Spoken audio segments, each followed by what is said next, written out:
Hi, I'm Dr. Niall from 3Dental, and I just want to talk to you today about how to keep composite bonding white.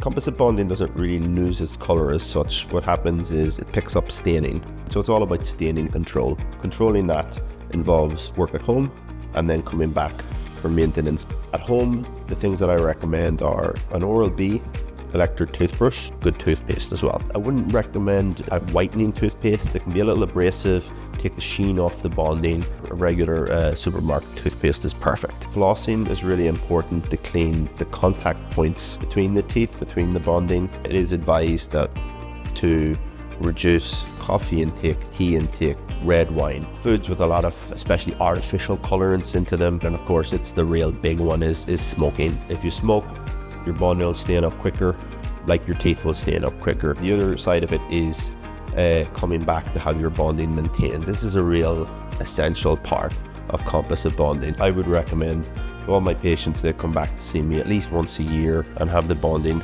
looking just like new. We'd love to see you at 3Dental. We do a free consultation where we can chat through your options and to see if it's for you.